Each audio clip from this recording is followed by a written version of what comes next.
जे कोणी आपल्या महाराष्ट्रात फेमस केलं असेल कलाकारांच्यात सुद्धा ती पहिली व्यक्ती ती अमृता देशमुख. बोलायचं की काय ती एवढंच करते का वगैरे, असं का तसं काय की ते चांगलं साध्य होऊ शकतं. जसं आमचं एक कॉमन शेअर्ड इन्सिडेंट होती तुमचा तो सेम असतो माझी तिथे त्यासाठी ते माझ्या आजीचा रोल करायला सुरुवात दिसणार. हो, आणि तू आवाजामध्ये नाटक खातो म्हणजे समोरचा कलाकार काही करू पण तू जे करते आवाजावर ते नाही करता येत. म्हणजे समोरच्याने किती आपण काही करू ते नाही टिकत. एकदा आवाजाचा सूर लागला की ते आपण खालच्याला कळतो की नाही हे ते सगळं टाकलं. आता मी थोडंसं स्क्रीन मिस करते. मला असं होतंय मला असं की कधी एकदा टीव्हीवर मी तिचं राजहंस आहे तो पण आहे. राजहंस पंजाबी आहे बहुतेक.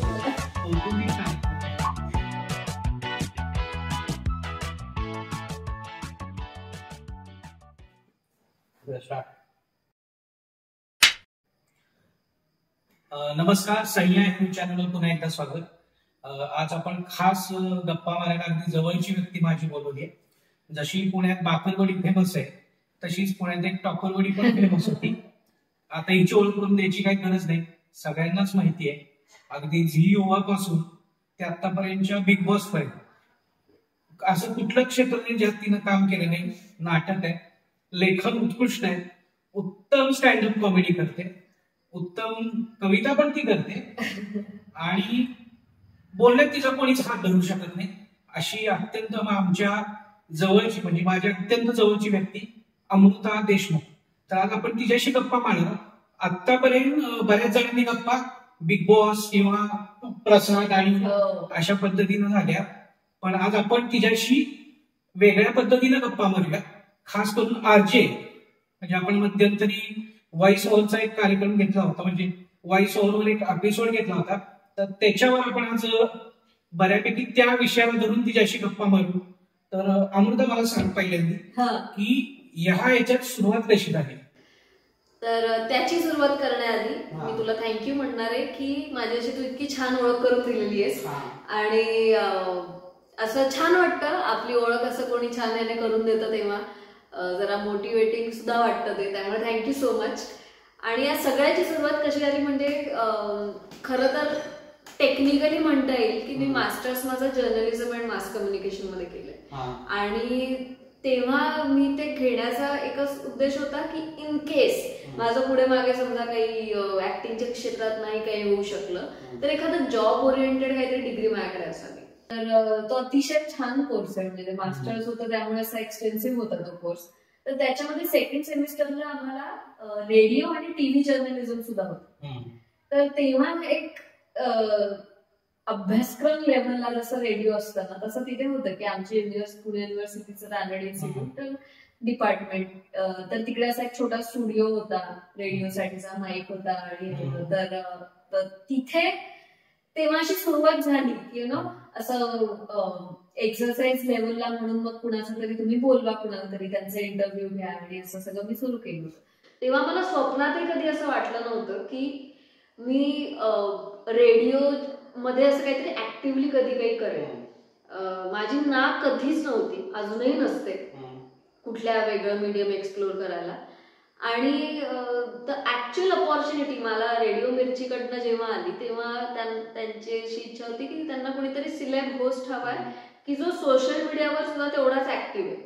आणि कारण की या जे आरजे असतात जे खूप ज्यांना एक्सपिरियन्स आहे, चांगले चांगले आरजे जे असतात, तर नॉट नेसेसरीली प्रत्येकाला इंटरेस्ट असेल की बाबा मी सोशल मीडियावर जे ऍक्टिव्ह आहे किंवा असं, तर त्यांना असं कोणीतरी हवं होतं की जे सोशल मीडियावर पण ऍक्टिव्ह आहे, थोडं सेमी नोन फेस आहे आणि ज्याला इंटरेस्ट आहे की ते रेडिओ असं काही काळासाठी का असेल आपण असं फुल फ्लेश्ड असं करू शकतील, वेळ देतील प्रॉपर.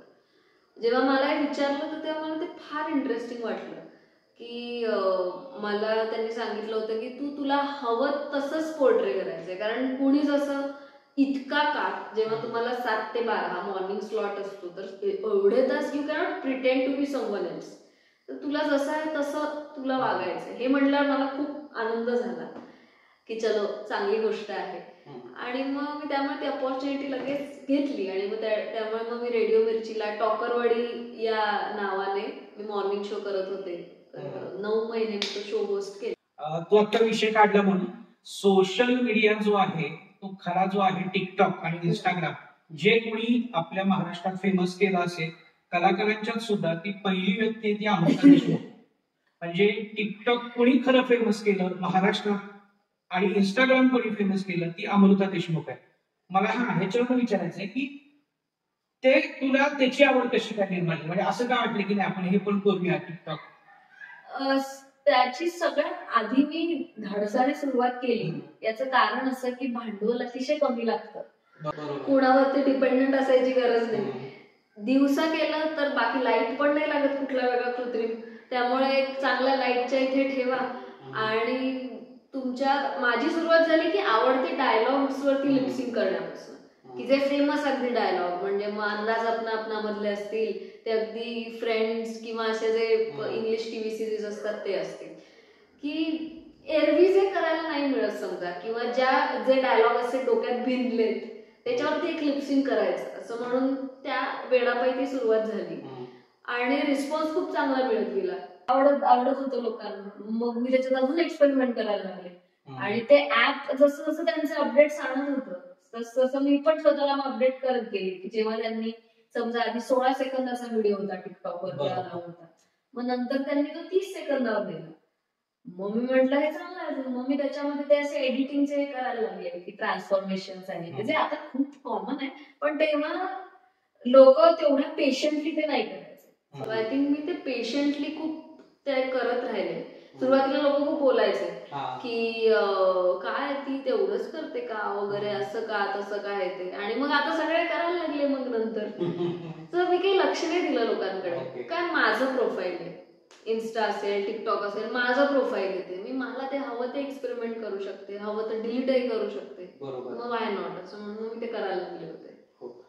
याच्यात आणि अजून एक विचारायचं की व्हॉइस कल्चरचं करताना त्याची सुरुवात तू आधी नाटकापासून केलीस का कसं? खरं तर करत करतच शिकत गेले. अजूनही ते कदाचित ती एक गोष्ट जे अगदी खूप तज्ञ असतील किंवा जे कानसेन असतील आपण म्हणून त्यांना वाटतही असेल, आय डोंट नो, पण मी त्याचा अजून स्टडी सुरू आहे की सुरुवातीला वाटायचं माझं बोलणं की तू मोनोटोनस बोलतीये, किंवा हे खूप नकळत घडतं. आपण खूप काळासाठी ज्या पद्धतीत बोलत असतो तर नॉर्मली आपण तसंच बोलतो कुठल्याही प्रोजेक्टमध्ये. आपल्याला ते बॅरियर्स तोडून ते मॉड्युलेट करणं जे असतं ते करायला एक वेळ लागतो, जो मी घेतलाय व्यवस्थित, अजूनही घेते. म्हणजे मी तेच म्हणलं की ते अजूनही म्हणू शकतात कोणी की अरे तुझ्या ते हे येते किंवा काय असं, पण वर्क केलं त्याच्यावरती कॉन्शियसली आणि चांगले गुरु मिळाले की ते चांगलं साध्य होऊ शकतं. की जसं आमचे एक कॉमन शेअर्ड गुरु आहे, पण हेरम आणि प्रसाद हे दोघं जण ज्यांच्याकडे होते, योगेश सोमण म्हणून थिएटर रायटर, डिरेक्टर, आर्टिस्ट, तर त्यांच्याकडे हे दोघे जण होते. आणि मग काही काळाने, नॉट काळ म्हणून अगदी आपण, पण 3-1 वर्षांनी वगैरे मी सुद्धा योगेश सोमणांकडे होते. आणि ते माझे पहिले गुरु आपण म्हणू की थोडस जे कॉन्शियसली वर्क करायला सांगणार ना आवाजावर, ते पहिले होते. सो ते एक लाभले. मग नंतर प्रदीप वैद्य म्हणून जे होते पुण्यातले ते. सो असे भेटत गेले. इव्हन माझी जी पहिली सिरियल होती तुमचं आमचं सेम असतं नावाची, तिथे जे को ऍक्टर होते कविता लाड आणि आनंद निगळे, तर ते सुद्धा मला सांगायचे की हे असं म्हणून बघ, कसं म्हणून बघ. अस्मिता सिरियल ती माझी ती पहिली सिरियल होती जिथे माझा एक असा छोटा रोल होता म्हणून आपण. तर तेव्हा काही काळासाठी तिथे माझ्या आजीचा रोल करायला सुलभा देशपांडे होते. हो. आणि त्यांनी सुद्धा मला काही काही वेळेस मी माझ्या डायलॉगचं समजा असं प्रॅक्टिस करते, रिहर्सल करते रूम मध्ये, तर त्या मला सांगायच्या की आवाजामध्ये ना असं एक आरोह अवरोह असलं पाहिजे, कुठलंच वाक्य असं सपकपणे एक सरळ असं नाही वाटलं पाहिजे. मग एका वाक्याचं तर झालंच, 3 वाक्यांमध्ये सुद्धा तुमची व्हरायटी असली पाहिजे. सो त्याचं कुठेतरी असं कोणीतरी सांगत गेलं आणि तसं ते वर्किंग सुरू होतं. अच्छा.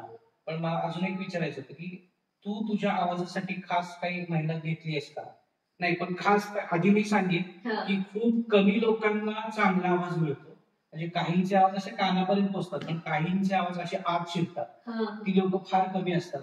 त्यात ही एक आहे. म्हणजे तुम्ही हिचं नियम वाटी लागू बघितलं तर तुम्ही डोळे बंद करून ते नाटक बघा. कारण की आमचे दोघांचे गुरु सेम आहेत. ते नेहमी सांगायचे की नाटक कानानं ऐका.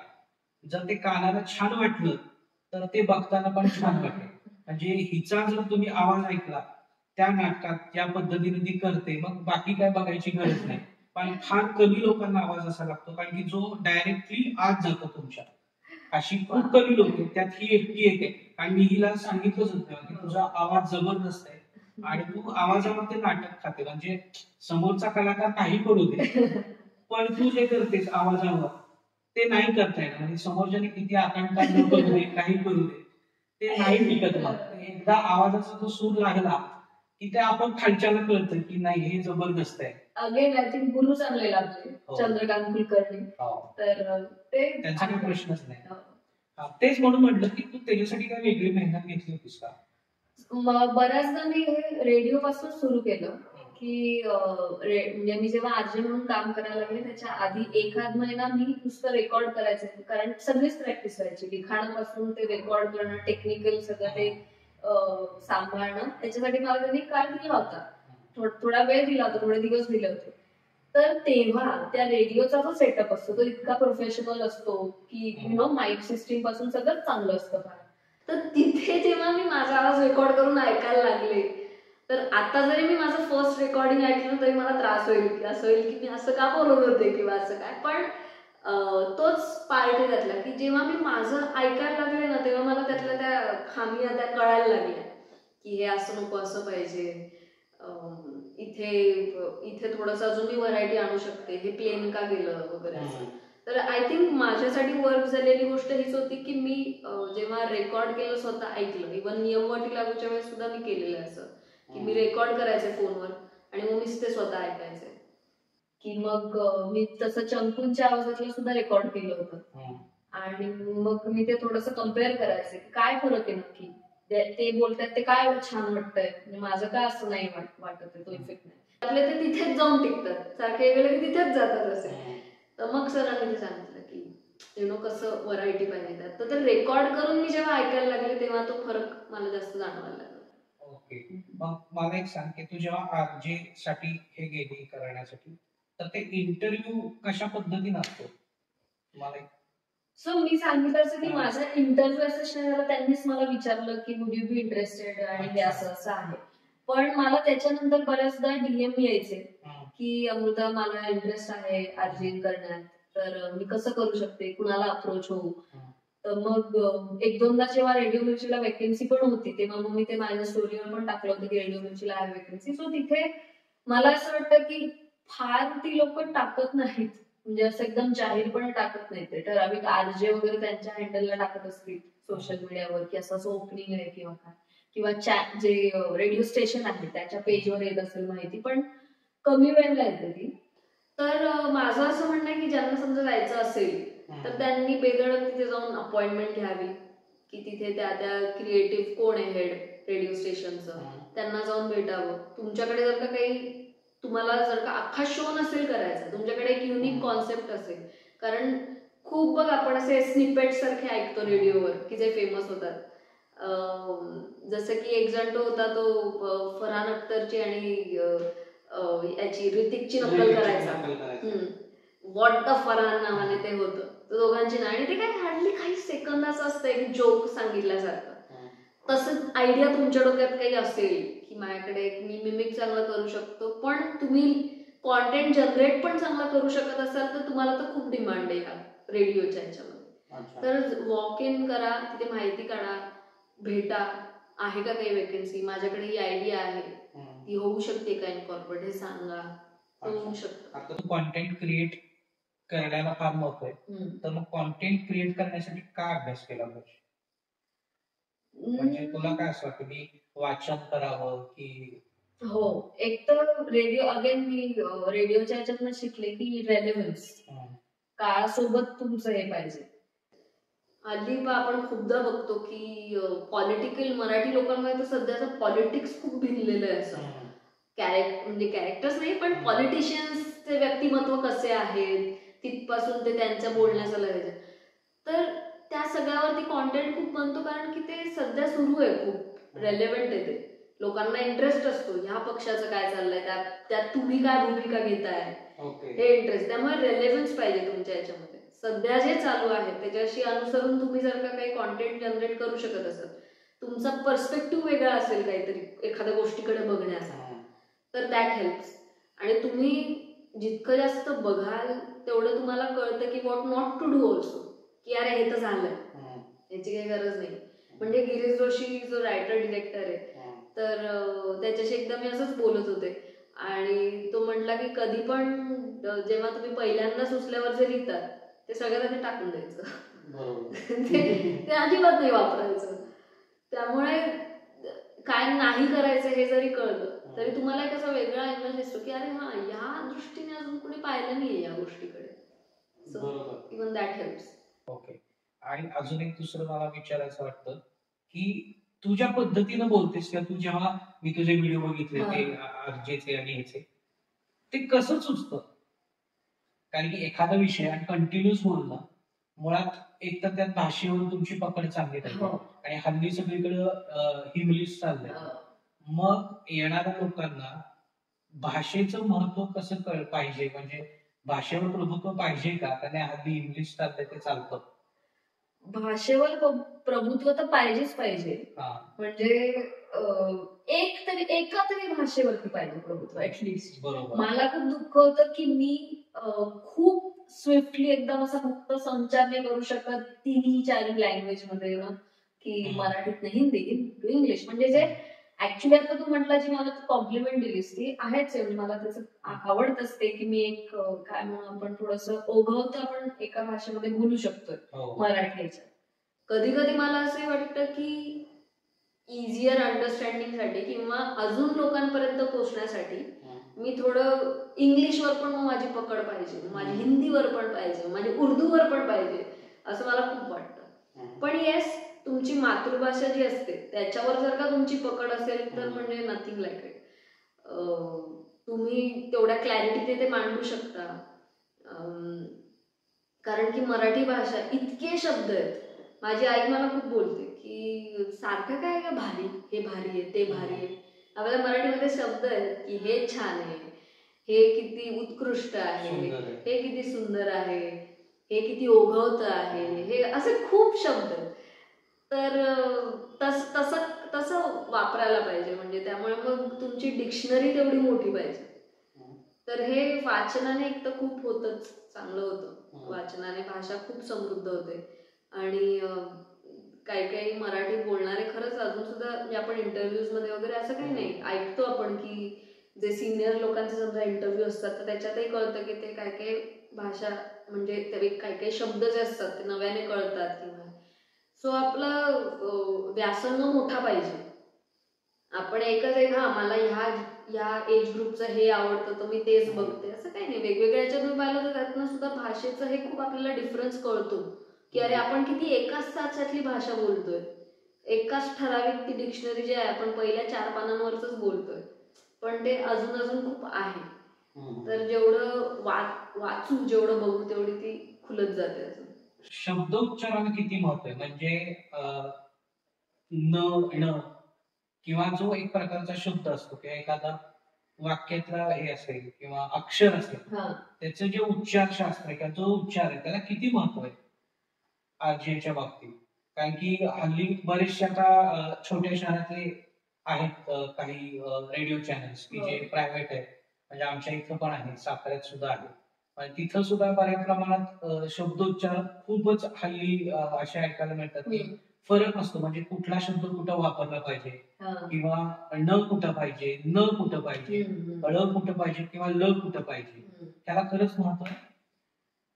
महत्व इन द सेन्स आपण जेव्हा एखाद्या मीडियम वरती काम करतो, एखाद्या कुठल्या मी रॅन्डम घरामध्ये जाऊन भाषा कशी बोलतायत किंवा जिथे ते ल म्हणतायत का ड म्हणतायत का काय करतायत त्याला काही मी काही जाऊन विचारणार नाहीये किंवा ना कोणी त्यांना काही जाऊन बोलणार आहे. पण आज किती नाही म्हटलं तरी तुम्ही आहात एका मीडियमवर आहात आणि तुम्ही अशा एका मीडियमवर आहात की जिथे तुम्ही मोठ्या स्पेक्ट्रम वरती समजा रीच होत आहे, तर मला सातारी खूप आवडतं, समजा त्याचं लहेजा आवडतो, गोडवा आहे, हे सगळं आवडतं. पण पुण्यातनं जेव्हा मी ते बोलतेय तर तेव्हा मला माहितीये की समजा सातारकडे पण माझं हे जसं ऐकत असतील तसंच अजून वेगळीकडे सुद्धा पुण्यातल्या वेगवेगळ्या भागांमध्ये, कोरेगाव पार्क मध्ये सुद्धा ऐकत असतात, त्यांना सुद्धा ते कनेक्ट झालं पाहिजे. तर त्यामुळे एक ठराविक आपण जे म्हणू, म्हणजे हल्ली तो शुद्ध अशुद्धचा मुद्दा नाहीये. भाषा कुठलीच अशुद्ध नसते, शुद्धच असते भाषा. तर इट इज जस्ट की एक प्रमाण भाषा की जी प्रत्येकाला कळू शकते, प्रत्येकाला जाऊ शकते, अशी भाषा. कारण शेवटी कॉन्टेंट पण आहे ना महत्वाचं. मला हवंय की माझ्या शब्दोच्चारांच्या पलीकडे जाऊन कॉन्टेंट सुद्धा पोहोचावा. त्यामुळे कॉन्टेंट पोहोचण्यासाठी ते व्यवस्थित मी डिलिव्हर करते की नाही, किंवा ते सगळ्यांना रुचतंय की नाही, आवडते, कानांना बरं वाटतंय की नाही, हाही विचार करावाच लागतो. त्यामुळे मग तिथे थोडस जे आपण एक म्हणतो प्रमाण भाषेमध्ये आपण आता जर का आहे ड आहे, ल आहे, ड आहे, हे सगळे जर का वेगवेगळे आपल्याकडे अवेलेबल आहेत मराठीमध्ये, तर जे शब्द चालत आले त्याच्यामध्ये जर का मी आयुष्यभर ळ वाचलेला तर मी तो ळच म्हणेन ना. बरोबर.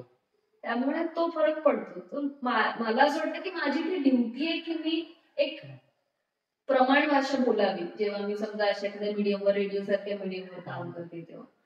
आणि मग फायदा हाच आहे की जेव्हा तुम्ही एखाद्या क्रिएटिव्ह फील्ड मध्ये काम करताय त्या ह्याच्यामध्ये, म्हणजे मी काही शिक्षक नाहीये, रेडिओवर जेव्हा करते तेव्हा माझ्याकडे एखादी सातारची न्यूज असेल, माझ्याकडे एखादा सातारचा काहीतरी घडलेला किस्सा असेल, तर मी तो हमखास त्या ह्याच्यामध्ये सांगणार. आणि ते जर का मला जमत असेल तर ते माझं काय स्किल आहे आपण म्हणून. त्यामुळे माझं तर सगळ्या काय म्हणून लहेजावर, सगळ्या भाषेवरती प्रेम आहे. पण एक जेव्हा तुम्ही इन्फॉर्मेशन काही देताय तेव्हा मला असं वाटतं की काही गाईडलाईन्स फॉलो कराव्या लागतात, तर त्या केल्या तर बरं असतं. पण अजून एक असं विचार वाटतं, नाटक या क्षेत्राकडे तू कशी वळलीस? का आवडच होती आधी नाटकाची? आधीपासून आवड होती. माझं तर पहिलं नाटक मी आईच्या पोटात असताना केलेलं असं म्हणते. आई लिटरली प्रेग्नेंट होती, तिचा दिल्लीला एका नाटकाचा प्रयोग होता आणि तेव्हा तिने परफॉर्म केलं होतं. मी सांगते माझं खरं डेब्यू माझं तिथेच झालेलं आहे स्टेजवरचा. पण घरामध्ये ते वातावरण होतं, त्यामुळे नाटकाची ती आवड होती. छान वाटायचं, नाटकाच्या तालमी व्हायच्या समोर, राज्य नाट्य जळगाव व्हायचं, आई बाबा त्याच्यात काम करायचे, तर ते छान वाटायचं. आणि मग नाटकामुळे ग्रोथ होते, नाटक जास्त चॅलेंजिंग आहे हे जाणवायला लागलं.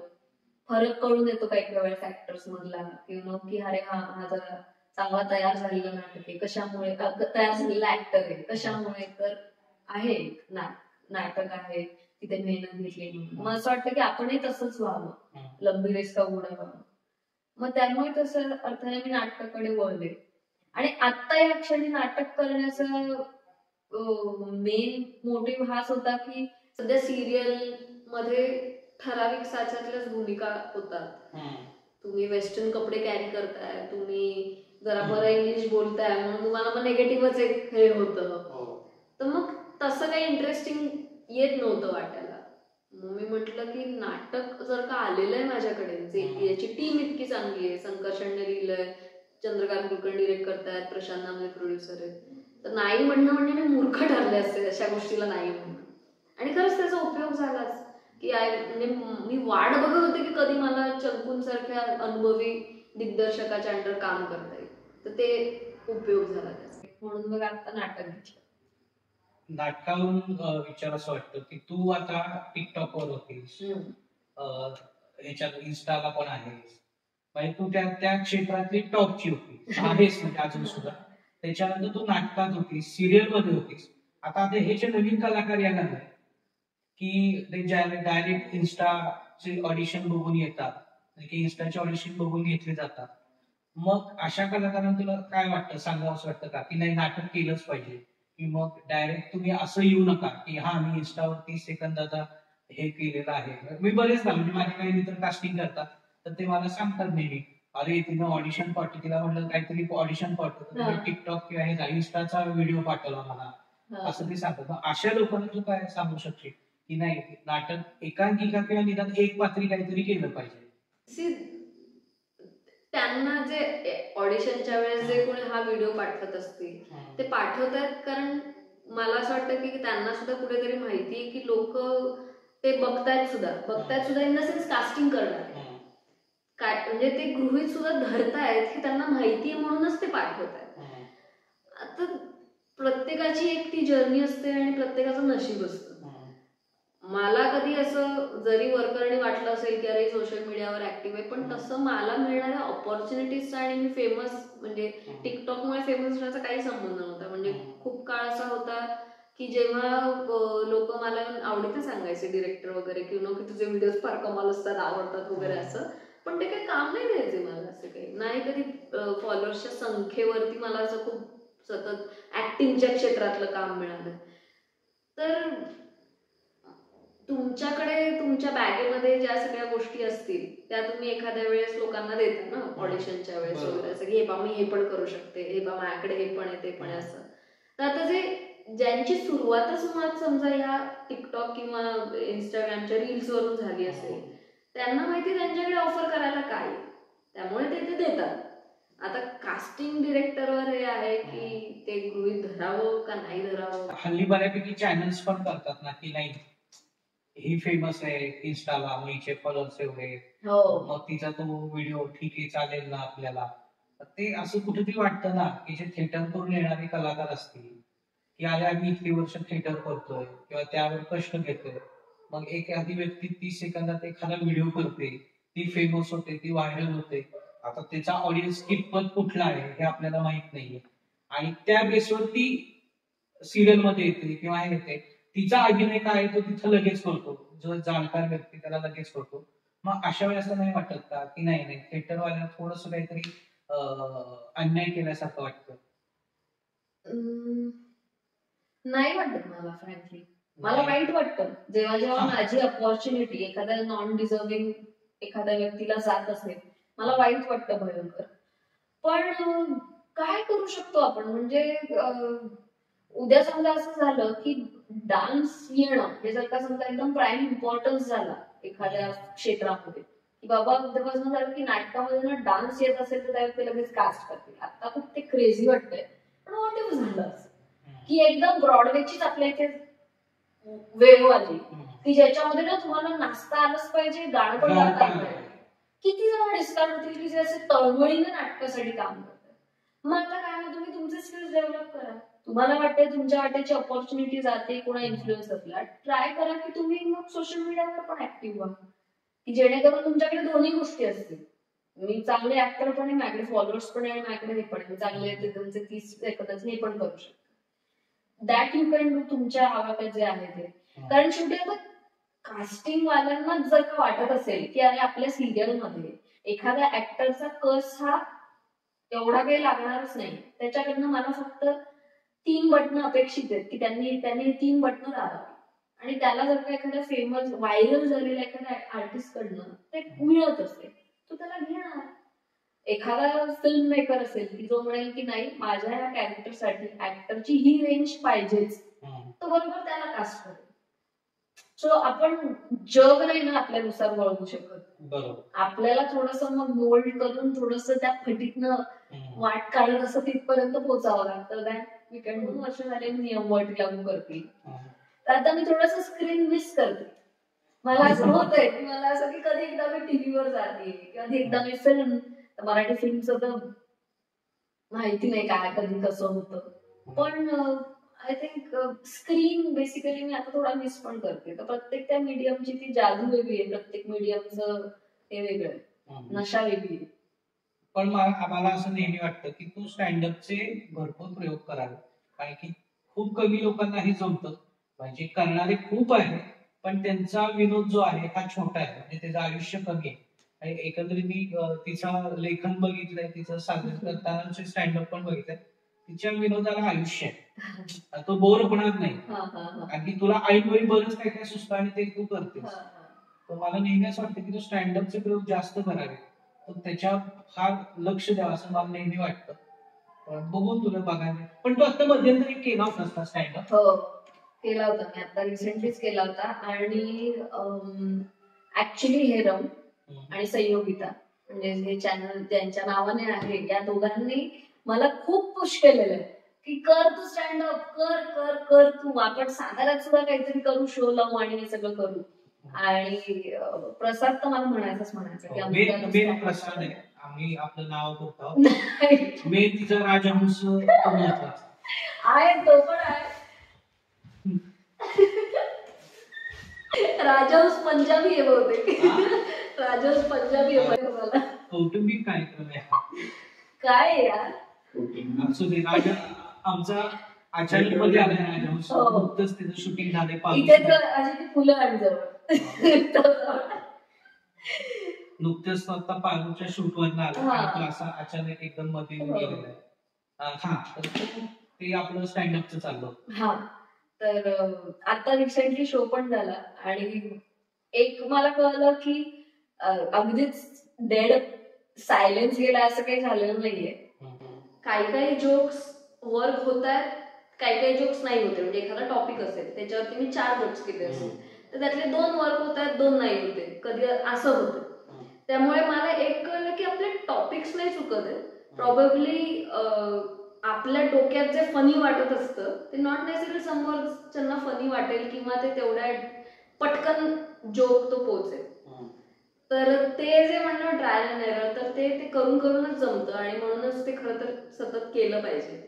आता तिचं युट्यूब चॅनल तुम्ही सगळेजण पाहताच आहात, पण ज्यांनी सबस्क्राईब केलं नाही त्यांनी केलं पाहिजे लवकर, कारण तिच्या कंटेंट खूप छान बघायला नंतर तुम्हाला अजून बघायला मिळणार आहे. ते आता तिचं रोजचं आयुष्य दाखवते, इंटरेस्टिंग जे आहे ते. तो आता जो येऊन गेला राजहंस, त्या राजहंसाबरोबरच तिचं आयुष्य आपल्याला बघायला मिळतं.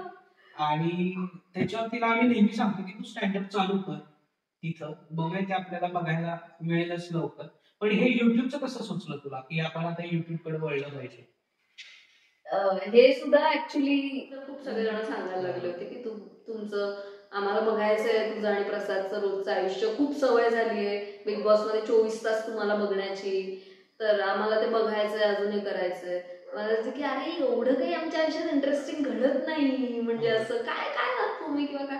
पण ते तेच आहे की व्लॉग हे तुमच्या 24 तासांमधले 12 तासांमधले समजा एक 10 मिनिटं 15 मिनिटाचे असतील आणि मला कळलं की ठीक आहे आपण ट्राय करायला पाहिजे. म्हणून मग मी तशी ती सुरुवात केली. खूप वेळ लागला आणि याच्यामध्ये जसं संयोगिताने मला स्टँडअप साठी खूप पुश केलं, तसं संयोगिताची लहान बहीण स्नेहा माझगावकर जी आहे, जी सुद्धा ऍक्ट्रेस आहे, तर तिने मला युट्यूब चॅनल साठी खूप प्रोत्साहन दिलं की नाही तू कर सुरू, तू टाकायला लाग बिनधास्त आणि हे कर. कारण माझं खेटर अडलं होतं ते की माझ्या चॅनलला नाव मला सुचत नाहीये, मग माझ्या चॅनलचं जे काय आहे तर त्याची अशी एक थीम असावी का, त्याचा पहिला व्लॉग हा असा असावा का, काहीतरी इंट्रोडक्टरी. म्हटलं चल सोड आता सगळं, आधी आपण डायरेक्ट टाकूया वेगळंपणे. मी ते टाकली, एक अशी ट्रायल केलेला व्लॉग जो होता तो मी डायरेक्ट अपलोडच केला. पण ते चांगलं झालं चॅनल, 1 महिन्यात तो एकदम ह्यालाच गेलीस तू, म्हणजे मॉनिटायझेशन झालं ना? हो, 1 महिन्यातच झालं तुझं. मला अजून एक असं हे होतं की तुम्ही दोघांनी नाटक केलं नाही बिग बॉस मधून बाहेर पडल्यानंतर. मला अशी फार इच्छा होती की तुमच्या दोघांचं मिळून एक नाटक यावं, तर त्याच्या दृष्टीने तुम्ही काय विचार केला नाही? खरं खूप मला इमॅजिन करून सुद्धा खूप छान वाटतंय की प्रसाद आणि मी असं छान नाटक करतोय. पण आय गेस तेव्हा सगळ्यात जास्त आम्हाला गरज होती ती पैशाची. आणि कारण लग्नावरती एवढा खर्च झाला होता. नाटक म्हणजे तुम्ही कुणावर तरी डिपेंडंट असता, प्रोड्युसर, मग डिरेक्टर चांगला पाहिजे, स्क्रिप्ट चांगली पाहिजे, सगळ्या गोष्टी. आणि मग तेव्हा ते सगळं एकदम जमवून आणणं तेवढं आम्ही त्या याच्यात नव्हतो, टेम्परामेंट मध्ये नव्हतो. आणि असं पण एक अँगल होता की प्रसादने बिग बॉस नंतर जरा ट्रान्सफॉर्मेशन केलं होतं, जरा काय खूपच केलं होतं. तर माझी अशी इच्छा होती जेन्युइनली की तो त्या रूपामध्ये जरा वाईडर लोकांपर्यंत पोहोचावा, की कसा आता तो झालेला आहे ट्रान्सफॉर्म आणि तो आता छान दिसतोय, फिट दिसतोय आणि असं सगळं. तर म्हणून मला असं वाटलं की थोडा फोकस सध्यापुरता टीव्ही वरती ठेवावा. आता नेमकं आम्हाला दोघांना एकत्र कुठली सिरियल ऑफर नाही झाली. आणि हा म्हणजे तेव्हा माझं ऍक्च्युली नाटकही सुरू झालेलं होतं नंतर थोड्याच दिवसात, त्यामुळे पण नवीन सिरियल घेणं हे नव्हतं. पण बघूया पुढे जाऊन आता काय. चॅनल वाल्यांना ह्यांना सिरियल ऑफर करा. येस. आणि नाटकाचे जर प्रोड्युसर असतील कोण ऐकत किंवा कोण पाहत असतील तर त्यांनी दोघांनी मिळून खरंच नाटक वेब करा. सिरीज पण होऊ शकते हो, यार. वेब सिरीज पण होऊ शकते, चांगलं OTT idea. वर चांगली वेब सिरीज पण होऊ शकते. तर ह्यांना घेऊन करू शकता. नाटक 100% हाऊसफुल जाईल. पुणा मुंबई नाही, इतर महाराष्ट्राच्या कानाकोपऱ्यात सुद्धा जाईल, कारण की हिचं फॅन फॉलोइंग मला माहितीये, मी बघितले किती आहे. म्हणजे एका नियम वाटी लागूच्या प्रयोगाला एका मुलानं तिची अशी नोटेवर सही घेतली 500च्या नोटेवर आणून आणि तिनं जपून ठेवली होती. खास करून हिच्यामुळं आमचा घरचा एसी रात्री 10:30-11 वाजता बसला, आम्हाला अर्जंट बसून पाहिजे. तो कामगार असं एसी बसवण्यासाठी फॅन. हो, एसी बसवला त्या वाजता. तर एसी आमचा एसी बसवायला हिचा फॅन आला रात्री, कारण की 11-12 वाजता आम्हाला बसवून पाहिजे होता, कारण की उन्हाळा खूप होता. तो असा आधी लक्षात नाही आलं, त्याने पण सांगितलं नव्हतं. नंतर म्हटलं की अरे आपण भेटलो होतो नाटकाला वगैरे. हिला बघितल्यावर तो म्हटला की अरे मॅडम इथे. तो लगेच आला, सर मी आत्ताच बसून देतो तुम्हाला एसी. त्यामुळे हिचं फॅन फॉलोइंग जोरात आहे. त्यामुळं आता मला वेगळा थोडा प्रश्न, म्हणजे मी बिग बॉस बद्दल नाही विचारणार, कारण की तो बऱ्याच जणांनी चघळला, उसासारखा रस काढला. की बिग बॉस मध्ये कसे गेला, तुम्ही कसे भेटला. आता एकंदरीत कसं चाललंय 1 वर्षानंतर? लग्नाला आता 1 वर्ष झालंय दोघांच्या.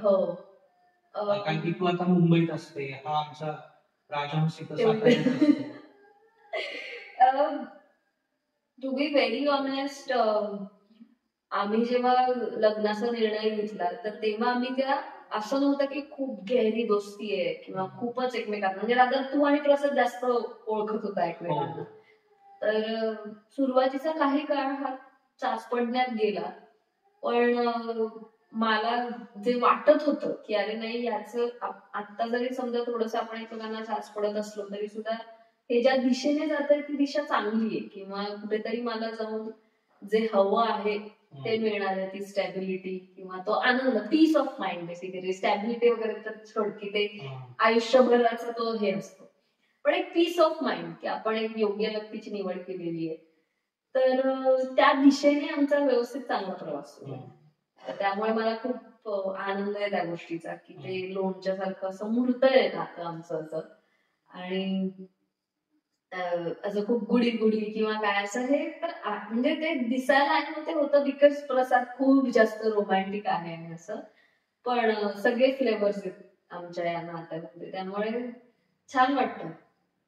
चांगलं आहे, म्हणजे असं उत्तर खूप वेगवेगळे रंग असे दिसत जाणार हे मला अगदी कळतंय. ते अजून ही रोस्ट खूप छान करते आणि मी हिला नेहमी म्हणतो की तू सिरियलला रोस्ट करायला सुरुवात कर, आणि सुरुवातच आपल्या नवऱ्याच्या सिरियल पासूनच कर. असं मी नेहमी, तुम्ही फक्त हिचं रोस्टिंग नाही करायचं बसलेला, बिग बॉस मध्यंतरी रोस्ट केलं, तुम्ही आता सगळ्यांनी आम्ही नेहमी म्हणतो की तू सिरियलला रोस्ट करायला सुरुवात कर. अरे ऑलरेडी मराठी इंडस्ट्रीमध्ये म्हणजे अपॉर्च्युनिटीजची इतकी वानवा आहे की फिल्मच्या तर जाऊच द्या, फिल्मचं तर लोकांना एक ठराविक सेट ऑफ जे लोक असतात, फेसेस असतात, ते त्यांनाच घ्यायचंय बाबा असं एक वाटतंय. म्हणजे त्याच्यावरती मी काही डिपेंडंट राहणं अवघड आहे त्याच्यावरती आता.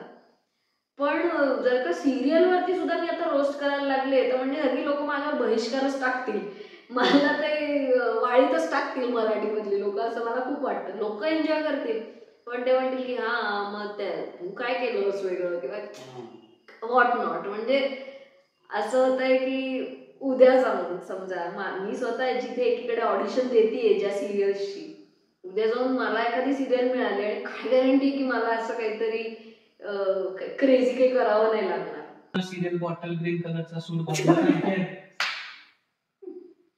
अब्जाधीश आहे मी, पण माझ्याकडे 4च कपडे. हो, आमच्या 1000 कोटीची कंपनी, पण आमच्या ऑफिसच्या खाली इथे रबरी शिक्के की आणि राज कोरियन स्वीट मार्ट असं दुकान दिसेल. म्हणजे मी स्वतः त्या कॉन्ट्रडिक्शनचा भाग होण्याची शक्यता आहे मला माहिती, त्यामुळे मी अजून खूप रोस्ट करायला जात नाही.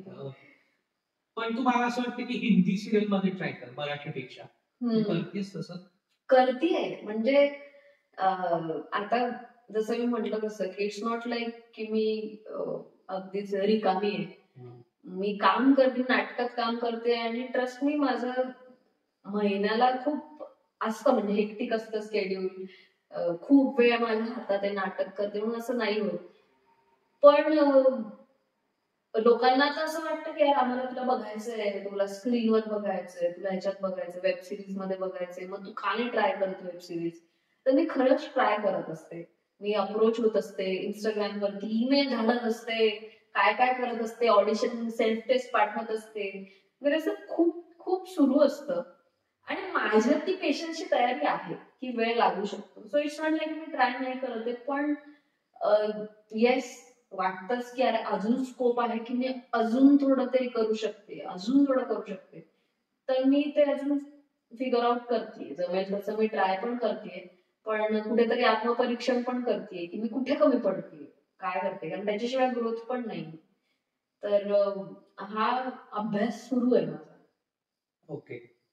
ह्या क्षेत्रात येणाऱ्या लोकांसाठी तू काय सांगशील, की जे आता मुलं येणार आहेत, की ज्यांना सहनशीलता त्यांच्यात कमी आहे, हो, पेशन्स खूप कमी आहे, अशा लोकांसाठी तू काय सांगशील? की कारण की ह्या क्षेत्रात बऱ्यापैकी लोकांना फक्त प्रसिद्धीच दिसते, हो.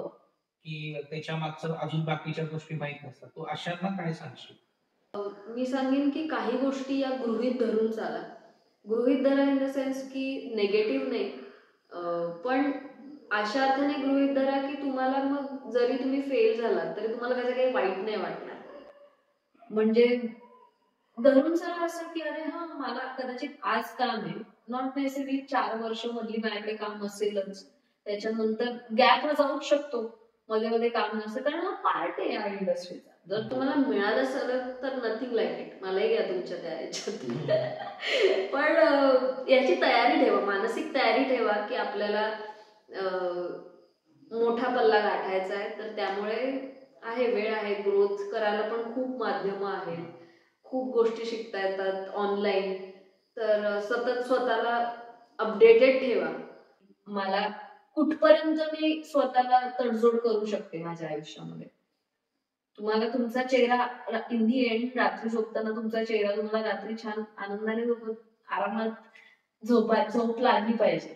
सो तसं बघा, करिअर म्हणजे काय अगदी तुमचं सर्वस्वपणा लावून हे केलं पाहिजे असं काही नाही. मला शिक्षण महत्वाचं.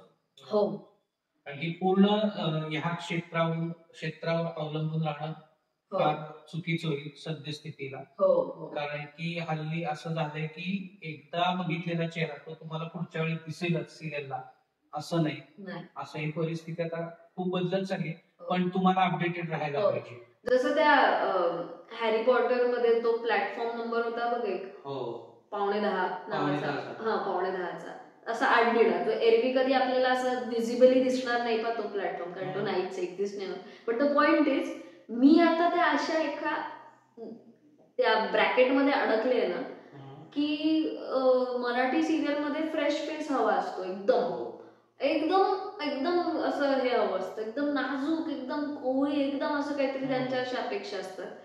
आणि फिल्म मध्ये एक वेगळीच अपेक्षा असते की जे आधीपासून फिल्म करत आलेले आहेत, भलेही तुम्ही वेल नोन म्हणजे नॉट नेसेसरीली खरं त्या लोकांनी स्वतःला प्रूव्ह केलं ऍक्टर म्हणून, नॉट नेसेसरी त्यांनी चांगल्या चांगल्या फिल्म्स दिल्यात असं नाही. It's just they have been doing films since long time. Just because ती फिल्म करत आले आहेत कन्सिस्टंटली, पण त्यांनाच रिपीट करणार. आणि तुम्ही सिरियल केलेली म्हणून तुम्हाला फिल्म मध्ये नाही येणार. अशा त्या एका ऑडियन्सच्या मी अडकलेले आहे आता सध्या. पण ठीक आहे, काय म्हणजे शेवटी नाटक ऑफर झालंच ना मला, आणि एनरिचिंग अनुभव आहे. त्यामुळे तसंच स्क्रीनवरती सुद्धा येण्यासाठी मी वाट बघते, माझी तयारी आहे, पेशंटली मी वाट बघते, प्रयत्न सुद्धा करते. तर लोकांनी पण तशी वाट बघावी जरा. एक स्क्रीन तर तुझ्या आता हातात आहे ते म्हणजे युट्यूब. त्याच्यावर आपण काय वाटतील ते करू शकतो. म्हणजे एका वेळेस तुम्ही जगात पोहोचू शकता. त्या दृष्टीनं मला असं वाटतं की तू जगापर्यंत पोहोचू शकशील त्या क्षेत्रात. त्या दृष्टीने माझ्या मते तू आता इथून पुढे इंग्लिश मध्येच चालू कर, इंग्लिश आणि हिंदी. मराठीवर म्हणजे मग मला ट्रोल करायला मोकळे लोक. नाही खरंच, कारण का होईल, आपण मराठी करतोच, पण इंग्लिश हिंदी केलं तर अजून लोकांपर्यंत पोहोचू शकू आणि त्याचा ऑडियन्स वाढेल असं मला नेहमी वाटतं. आता इंटरव्ह्यू आपला इथंच शेवट करणार, पण मी नाही करणार यावेळी, ती करेल.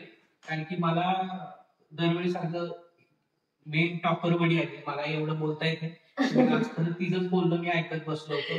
मी फार काही मध्ये बोलत नव्हतो म्हटलं, कारण की तिचा आवाज ऐकताना खूप छान वाटतो. त्यामुळे आज तू शेवट कर, मी आपलं ममू म्हणेन.